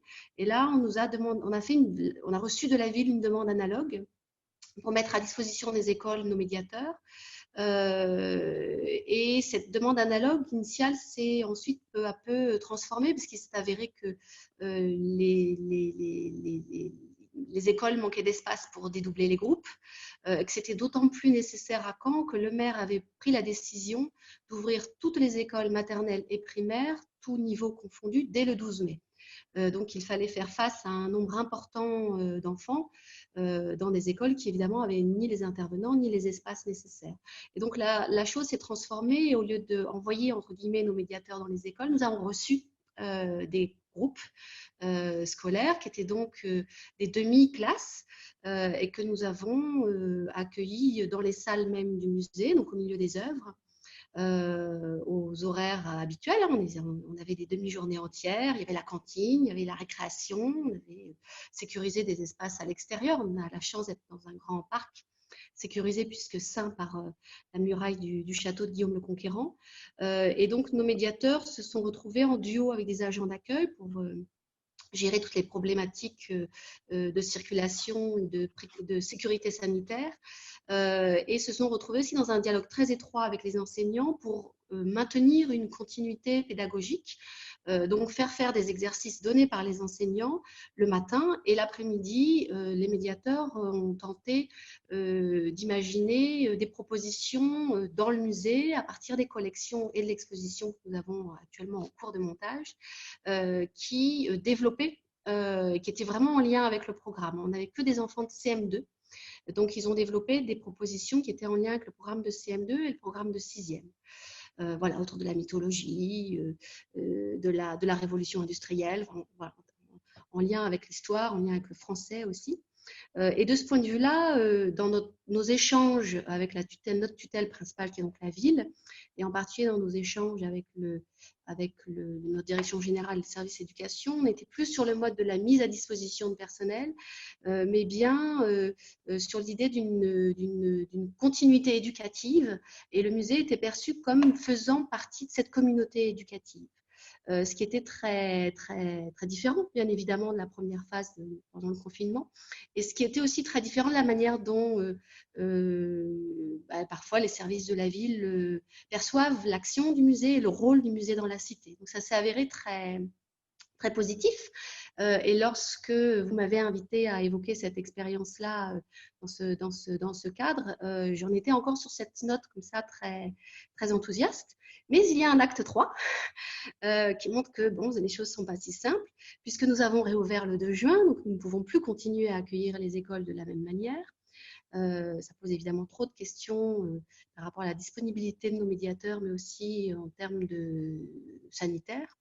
Mais nous nous sommes inscrits dans le dispositif 2S2C, donc sport, santé, culture, civisme, et nous avons du coup fait des propositions d'activités qui étaient en lien avec nos collections et en lien avec les programmes scolaires, avec vraiment l'idée de poursuivre cette logique de continuité éducative. Et là, la ville n'a pas perçu cela, n'a pas compris cela. Et ça s'est transformé en un tableau où le musée des Beaux-Arts apparaissait simplement comme offrant des créneaux, on ne les a pas choisis du reste, des créneaux où les demi-groupes pouvaient venir ici être encadrés par un médiateur. Donc, voilà, en revenant sur cette idée d'une gestion des demi-groupes, plus que d'un échange étroit en concertation avec les enseignants pour que le mode d'accueil et les activités que l'on propose permettent véritablement cette continuité éducative. Bon, ce qui montre qu'on a quand même encore un peu de chemin à faire, mais néanmoins, ça reste une expérience qui s'est, par la force des choses, voilà, les choses se sont déterminées comme ça sur le terrain, mais ça s'est avéré, en tout cas en interne, extrêmement, pour les équipes de médiation, très, très positif. Et on se dit qu'il faut qu'on continue à faire de la pédagogie en direction d'autres services de la vie. Merci beaucoup de ce témoignage, Emmanuel. Nos intervenants liminaires ont tous pu s'exprimer. Vous avez chacun à votre manière évoqué à la fois la nécessité du dialogue local. Emmanuel, vous venez de dire un mot des améliorations qu'on peut apporter à ce dialogue. D'autres l'ont dit aussi. Je voudrais que maintenant la parole soit parmi les gens qui se sont connectés. À vous donc de vous exprimer, soit en apportant à votre tour des témoignages, en essayant soit de poser des questions aux intervenants qui sont venus, soit de vous poser des questions à vous, soit d'apporter des témoignages sur le sujet qu'on a essayé de cadrer aujourd'hui, sur l'importance de ce dialogue sur le terrain entre les représentants de l'État en région, les élus, la place des élus, vous venez de l'évoquer encore, peut-être Emmanuel, si c'est aux élus que vous vous adressiez, et vous, professionnels de musée, comment vous avez appris ou eu l'occasion d'initier de nouveaux dialogues, si c'est le cas, ou toute autre question que vous avez envie de poser. La parole est à vous. Alors, je passe la parole à Jérôme Farigoul, Jérôme du service des musées de France. Peut-être présentez-vous en un mot. Tout le monde oui, donc Jérôme Farigoul, donc j'ai rejoint le service des musées de France en novembre à la sous-direction de la politique des musées, venant moi-même d'un long parcours en collectivité territoriale. Et je salue certains de mes anciens collègues qui sont parmi nous. Juste quelques éléments, donc, puisqu'en effet, l'objet était aussi les liens des services de l'État en centrale et déconcentrés au moment du traitement de la crise avec les collectivités territoriales. Il est clair que ce que les uns et les autres ont dit souligne bien l'articulation maintenant qui est mise en œuvre avec les services déconcentrés de l'État, c'est-à-dire les DRAC, qui sont en quelque sorte à la manœuvre sur le terrain au plus près des musées, et nous pour apporter un soutien, et c'est vraiment en ce sens-là que nous avons élaboré les documents d'aide de reprise d'activité qui ont été très largement soulignés par les DRAC. Patrick l'a évoqué tout à l'heure lorsqu'il évoquait cette diffusion. Peut-être, et là on voit bien que se met en place d'une manière assez efficiente ces modalités de fonctionnement de l'État à deux niveaux. Sur deux points qu'évoquait Patrick, la question des EIN, il est clair que la question se pose aujourd'hui puisque les EIN 2020, les expositions labellisées d'intérêt national, sont pour aujourd'hui en grande partie soit pour celles qui étaient dans le cours du second semestre maintenues, mais pour celles qui étaient sur une programmation de premier semestre en grande partie repoussée et très souvent sur 2021. Donc se pose aujourd'hui pour nous le maintien du label pour 2021 et voir comment nous allons envisager cette question. Mais c'est un vrai sujet pour nous. Il est clair que les expositions aujourd'hui labellisées en 2020 resteront labellisées, même si elles sont programmées en 2021, et les crédits afférents seront affectés sans aucun problème. Mais en effet, sur la capacité à apporter au moins pour 2021 un nouveau label, la question se pose. Sur la question des commissions d'acquisition, nous avons très bien vu en centrale combien l'activité avait été maintenue. Et en effet, c'était important de maintenir une activité. Après, il paraît important d'attirer l'attention sur le fait que quand même ces commissions se maintenaient dans des conditions qu'on peut qualifier de dégradées, avec parfois même l'absence de débat contradictoire entre le porteur du projet et les membres de la commission, et que ces commissions sont vraiment maintenues dans un cadre tout à fait exceptionnel. Et nous ne pouvons qu'en joindre à ce que ce dispositif exceptionnel le reste véritablement et qu'on revienne vraiment à un dispositif tout à fait normal. En particulier dans le cas des délégations permanentes qui se sont multipliées pendant le confinement, la difficulté d'accès aux œuvres et à aller les voir rend quand même parfois assez complexe rend assez complexe l'idée de donner un avis sur une œuvre que l'on n'a pas vue, ni parfois même la personne qui porte le projet. Donc ça, c'est un point tout à fait important et sur lequel nous souhaitions attirer votre attention. Voilà ce que je peux vous dire en quelques mots sur les débats qui ont eu lieu jusqu'à présent. Mais si les uns et les autres veulent réagir sur cette idée des commissions d'acquisition. Vous le disiez, j'ai deux questions qui sont arrivées sur le chat. Je ne vois pas de main levée, mais la première était adressée plutôt à Laurent Roturier qui a dû partir, mais vous avez plusieurs à pouvoir répondre, j'imagine. Donc Laurent Roturier a mentionné une nécessaire réappropriation du musée par ceux qui ne partiront pas cet été. C'est une question importante. C'est d'ailleurs le sujet aussi d'une de nos futures réunions sur ce Zoom le 22 juillet. Mais répondons si on peut à cette question. Quelles sont les pistes envisageables? Il faut faire face à une incompréhension éventuelle des mairies, comme Caen, du rôle culturel et pédagogique des musées. Quelles sont les pistes envisageables? Est-ce que quelqu'un a envie de répondre à cette question?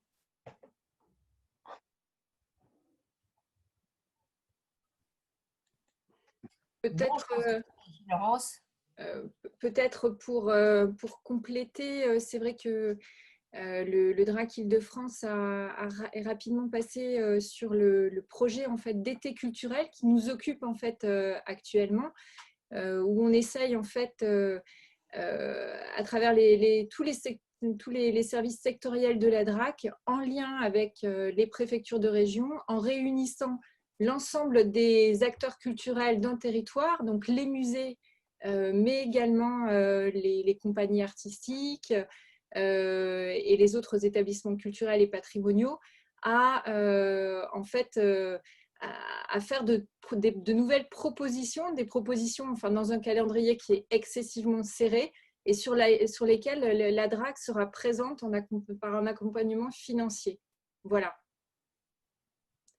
Merci, c'était très important, Laurence, que vous apportiez cette précision. Il y a une autre question qui est bien au cœur de notre sujet, pour le coup, de Claudio Galleri du musée Médard qui dit « Pour accueillir les écoles, faut-il une validation des académies ?» Alors, on n'est pas, évidemment, les musées, on n'est pas des représentants des académies. Et est-ce que quelqu'un sait répondre à cette question? Est-ce que quelqu'un a déjà eu affaire à une académie pour valider l'autorisation d'accueillir des écoles? Emmanuel Delapierre, est-ce que comment vous y êtes prise? On n'a pas sollicité d'autorisation. Je ne sais pas dans quelle mesure il y avait eu un cadre de discussion en amont entre la ville et les académies pour l'accueil des groupes scolaires en dehors des écoles. Parce qu'on a accueilli des écoles, mais il y en a eu d'autres dans des espaces sportifs. Et maintenant que le musée est ouvert, c'est le conservatoire qui a pris le relais. Donc, je ne sais pas comment ça a été discuté entre la ville et les académies. Donc, je ne saurais pas dire précisément, mais on n'a pas, en tout cas, nous, sollicité directement les académies. Ça nous indique que pour le débat qu'on fera mi-juillet, la troisième semaine de juillet sur ce sujet, ça vaudra le coup de se rapprocher du ministère de l'Éducation nationale pour voir si eux-mêmes considèrent qu'ils ont à donner l'autorisation d'accueillir des écoles ou pas. Et ce sera intéressant aussi de questionner les musées sur ce qu'ils sont en train de prévoir pour accueillir des scolaires à la rentrée, parce que ça va être une question vraiment importante. Je passe la parole à Michel Rouget qui a demandé la parole. Oui, non, je crois que les académies actuellement, chacune a un positionnement différent. Je crois qu'on en avait parlé aussi il y a 15 jours. Je sais que pour nous, en Bourgogne-Franche-Comté, enfin en tout cas côté Bourgogne, c'est pas de sortie. On avait une circulaire qui était tombée au mois d'avril, pas de sortie scolaire jusqu'à début juillet. Donc c'est comme ça que nous, on n'a pas du tout eu de scolaire au Muséoparc Alésia. Mais je crois que dans d'autres académies, on en avait parlé il y a 15 jours, il me semble, ou encore la fois d'avant, il y avait des autorisations possibles. Donc peut-être chacun doit se renseigner auprès de sa propre académie. En tout cas, jusqu'à cet été, je crois qu'il y a quand même des positionnements qui sont un peu différents selon les endroits géographiques.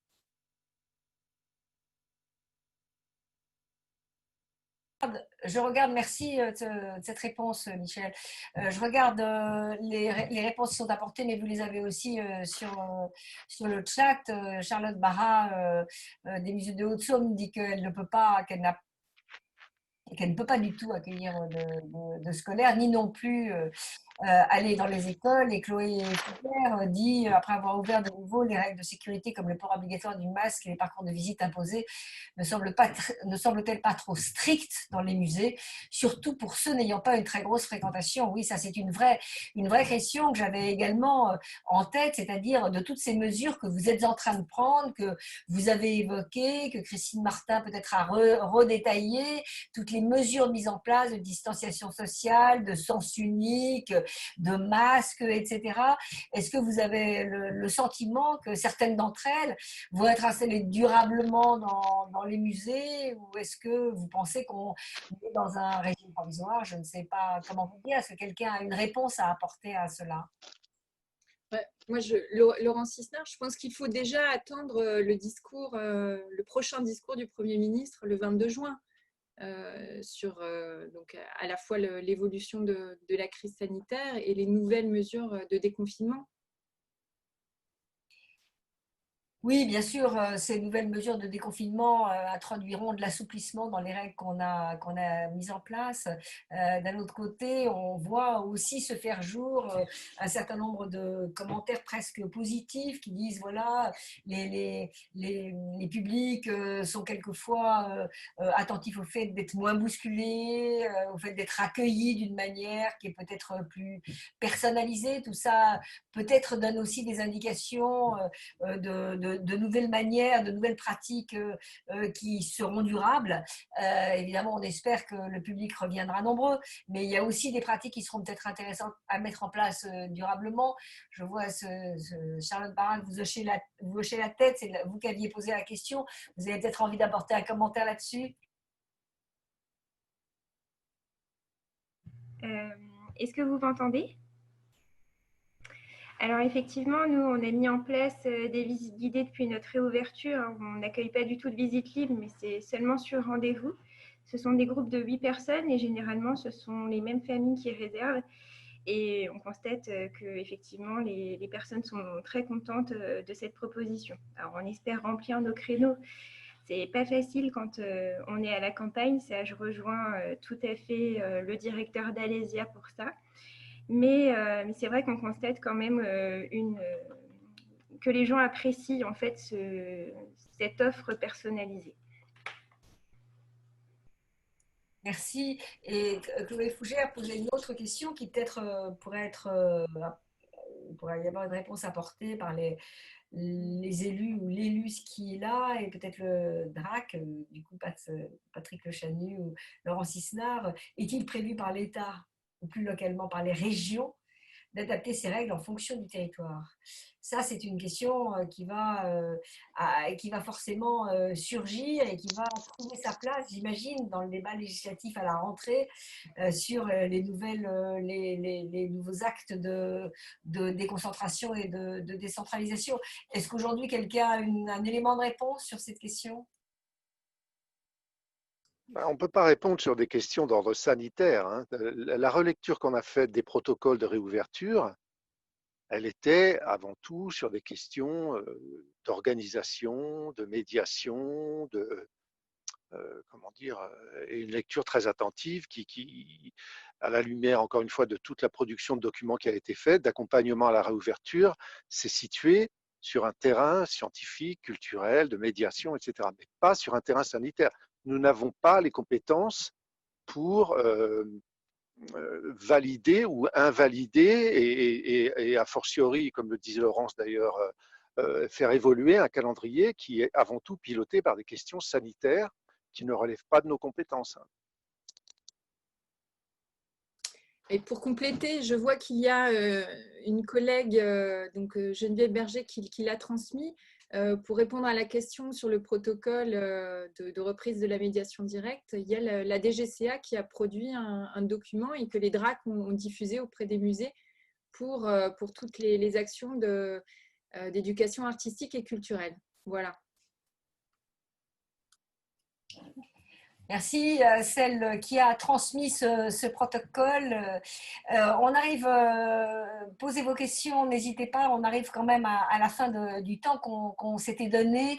Les interventions préliminaires ont été très riches et très denses, ça laisse un peu moins de place au dialogue, mais je vois que vous avez moins peut-être de questions que vous m'avez posées. Moi, j'en ai quand même une qui m'intéresse, qui était intervenue au tout début de notre discussion quand Xavier Ray nous a exposé la manière dont a été décidée la gratuité dans les musées de la ville de Marseille.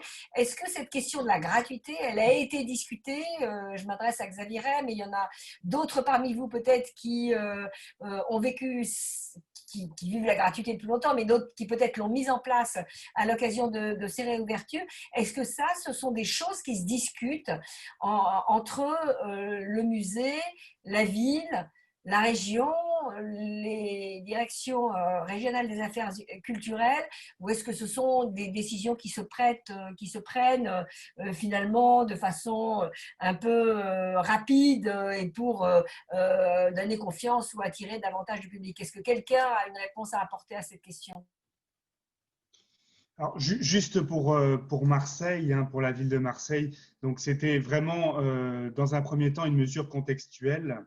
Et c'est pour ça qu'elle a été prise au sein de la ville. Donc, bien évidemment, le maire, son cabinet, le directeur de l'action culturelle et nous du côté des musées, avec voilà, la double vertu qui était d'envoyer un signal fort aux Marseillaises et aux Marseillais sur l'invitation à redécouvrir le patrimoine de proximité, à jouir des chefs-d'œuvre aussi importants que ceux qu'on fait venir d'ailleurs et qui se trouvent dans nos collections et qui sont bien exposés dans des musées rénovés.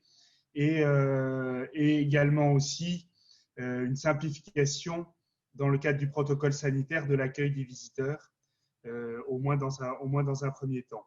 Voilà, donc pour être très honnête, la décision elle s'est prise au niveau de la ville.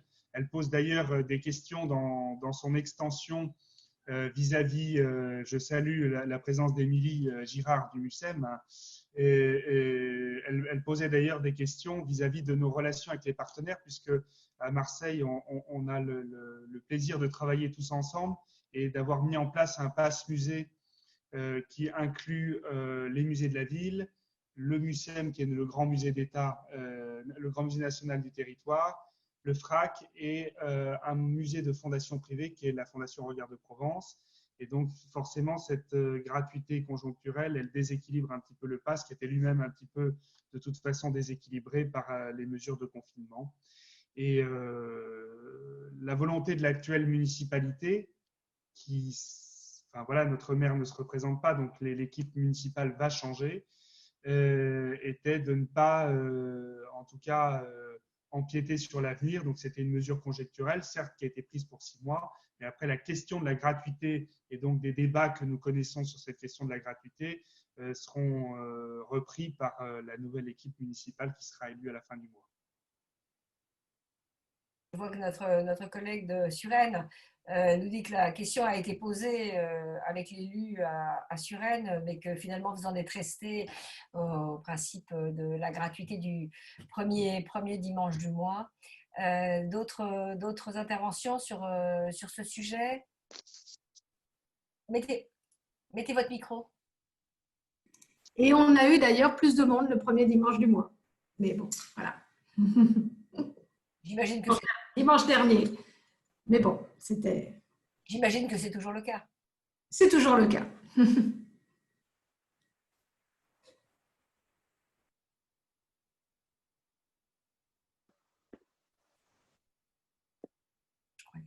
Alors, je regarde si je vois des mains se lever ou des questions. Oui, il y a une remarque plutôt qu'une question qui est faite par Harry Ségel du Bouclier Bleu. Est-ce que vous voulez prendre la parole pour vous exprimer oralement Oui, oui, oui. Bonjour. Donc, je suis Ariane Segelstein. Excusez-moi, mon nom n'est pas tout à fait entier sur le… Non, mais c'est de mon fait. Voilà, en fait, donc moi, je suis déléguée de la section Île-de-France du Bouclier Bleu depuis début mars. Et donc, on a mis en place un groupe de travail avec les adhérents de la section Île-de-France en leur proposant de participer à la mise en place d'outils pour faire face à des situations comme celles qu'on était en train de traverser. Et donc, on a choisi de faire une fiche qui est vraiment opérationnelle sur comment on fait la veille et comment ça se passe quand on n'a pas forcément des personnes qui sont qualifiées pour le faire. Donc, on espère pouvoir mettre en ligne cet outil vers la fin juin, ou en tout cas le terminer fin juin. Après, je ne sais pas si la mise en ligne prendra du temps. Et d'autre part, nous souhaiterions recenser les problèmes techniques qui ont eu lieu dans les institutions patrimoniales pendant le confinement, c'est-à-dire les infestations biologiques, les problèmes d'inondation, les pannes de matériel, de climatisation, etc. Si ça vous intéresse, n'hésitez pas à nous contacter via notre site ou notre adresse mail, je vais vous la mettre en commentaire.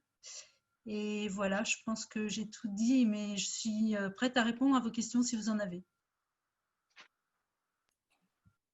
Merci beaucoup. Est-ce que quelqu'un veut poser une question au Bouclier Bleu? Moi, j'allais vous proposer de vous mobiliser pour intervenir sur notre Zoom qui aura lieu précisément sur ces questions veille sanitaire le 12 août. Le 12 août, si vous voulez bien, on en reparlera. Si vous êtes d'accord, je vous recontacterai après cette session. On a un peu dépassé les 15h30, mais comme les interventions préliminaires ont été un peu plus longues, si certains d'entre vous ont envie de poser des questions, on peut garder 5-10 minutes de plus avant de conclure cette troisième séance. Est-ce qu'il y a d'autres questions qui apparaissent? Est-ce que quelqu'un veut apporter un témoignage supplémentaire ou poser à ses collègues des questions supplémentaires? J'avais une question qui est peut-être un peu hors sujet, mais sur ce qu'a dit, j'ai oublié son nom, je suis désolée, pour Dijon, Madame Christine. Oui, Christine, c'est bien, c'est Christine Martin. Christine, ok. Vous avez parlé de vos outils de médiation numérique que vous avez désactivés et je me suis posé la question de pourquoi les avoir désactivés? Ça m'avait frappé aussi. Je réponds bien volontiers. En fait, ce sont notamment des prêts de tablettes nomades, ce sont des outils nomades mis à disposition des visiteurs, ce sont aussi des tables de médiation dans les salles. Et dans un premier temps, afin de limiter les contacts et les points de désinfection, on va dire des choses comme ça, les équipes, et je les ai suivies dans leurs décisions, ont souhaité désactiver ces outils-là, sachant qu'aujourd'hui, nous avons pour le Musée des Beaux-Arts par exemple, nous avons une application téléchargeable gratuite qui nous permet il y a un message qui s'affiche à l'écran, je le lis et du coup, je me perds dans ma réponse. Pardonnez-moi. Et donc, comme ces outils sont téléchargeables gratuitement sur les téléphones, nous avons pensé que dans un premier temps, nous pouvions les désactiver. Ce qui ne veut pas dire qu'il n'y a pas d'autres aides à la visite, papier par exemple, que les visiteurs peuvent prendre et emporter. Ça veut dire simplement que ces outils numériques tactiles et qui étaient prêtés aux usagers, pour le moment, ne sont pas en service. Mais dans un deuxième temps, que j'estime assez prochain, les choses vont peut-être pouvoir se détendre, notamment à la suite peut-être d'autres annonces du Premier ministre. Voilà. Est-ce que j'ai été complète dans ma réponse? Oui, merci beaucoup. Mais je vous en prie. Puisque vous m'avez donné l'occasion de prendre la parole, j'aimerais peut-être rectifier ce que j'ai pu dire tout à l'heure et qui a pu choquer dans la transmission des éléments d'aide à la reprise à la direction des musées. Je n'ai fait ici que rapporter ce que me disait le directeur adjoint de nos musées, mais je vais me renseigner plus précisément. En tout cas, ça ne nous a pas gênés. Peut-être que les équipes avaient repris, avant de recevoir les documents, avaient repris leur plan de déconfinement, entre guillemets, avant de recevoir ce document. En tout cas, jamais ça ne nous a posé ni problème ni question. Voilà, j'espère avoir été plus précise que tout à l'heure. Merci beaucoup. Merci à tous. Je ne vois pas d'autres mains se lever et d'autres questions se poser. Donc, on va peut-être conclure.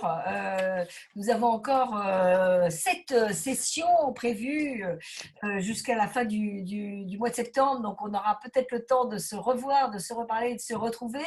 Je voulais d'abord remercier les orateurs qui ont accepté de se prêter à des témoignages tout à l'heure en début de session. Ces témoignages sont vraiment importants. On essaye de consulter des gens, de faire venir des gens devant vous, les membres d'ICOM, qui vous apportent peut-être des buts de réponse aux questions que vous vous posez quotidiennement dans votre tâche. C'est bien le but de ces sessions. Donc, je voulais remercier chacun d'entre vous, chacun des orateurs qui a vraiment joué le jeu et apporté des informations absolument importante. Vous l'avez compris, on va avoir des sessions tous les 15 jours. Vous trouverez le programme de nos sessions sur le site internet d'ICOM France. Et je redis, pour ceux qui n'étaient pas avec nous au début de la session, que si certains, et faites-le savoir autour de vous auprès de vos collègues, si certains d'entre vous pensent avoir un témoignage utile aux autres à apporter, dites-le nous, mettez-nous un mail sur notre boîte mail que vous connaissez pour nous proposer de faire une intervention lors d'une de nos prochaines séances. L'idée est que chacun d'entre vous puisse vraiment s'exprimer, puisse vraiment surtout apporter son expérience et son témoignage aux autres. C'est un peu un réseau d'entraide, hein. On n'est pas là pour se donner la leçon, on est vraiment là pour s'entraider pendant toute cette période vraiment difficile que nous traversons et dans laquelle je trouve que les musées s'en sortent bien. Alors, les directeurs de musées qui s'expriment sur les aspects financiers ne trouvent pas que les musées s'en sortent bien. Ce sera le sujet de notre prochaine réunion le 24 juin après-midi. Je le redis, pour ceux qui n'étaient pas là au début, ce matin, il y avait un article dans Le Monde où plusieurs directeurs de musées exprimaient leurs inquiétudes, lançaient des signaux d'alerte. C'est bien de ça que l'on parlera la semaine prochaine. Soyez nombreux si vous le voulez et apportez-vous aussi votre contribution si vous le souhaitez sur la manière dont vous vivez en ce moment le travail qu'il y a à faire pour finalement monter, aller à la recherche de subventions, monter vos budgets, se tourner vers des mécènes aussi. Il faut bien sûr que ces questions de perte de recettes vont être tout à fait déterminantes de l'activité de la rentrée. Ce ne sera pas la seule chose déterminante naturellement. Donc on essaye de vous avoir tous un peu en direct pour que vous parliez entre vous. Ça marche plus ou moins bien. Je pense que ce qui est important, c'est que vous échangiez. On a plusieurs moyens d'organiser ces échanges. On a aussi monté sur le site d'ICOM France un espace forum qui vous appartient et sur lequel vous pouvez vous exprimer et dialoguer directement les uns avec les autres entre professionnels, membres d'ICOM France. Voilà, je crois qu'on peut s'arrêter là pour aujourd'hui. Si personne n'a plus de questions à poser, merci d'avoir été là. À la prochaine réunion le 24, je crois que c'est un mercredi, le 24. Je crois que c'est un mercredi, 24 juin, mais d'une façon générale, nos réunions vont se dérouler donc sans interruption pendant tout l'été jusqu'à la fin du mois de septembre. Merci à tous d'avoir été là. À bientôt. Bonne fin de journée. Et bon courage pour tous ceux d'entre vous qui sont au travail en ce moment pour relancer l'activité. Merci. Merci. Merci. Merci. Merci, au revoir. Au revoir. À droite. Bon, même pas, ça va. Là. Ouais, mais enfin, arrêtez en enregistrement. Je les laisse s'arrêter les uns derrière les autres. Par contre, on est toujours en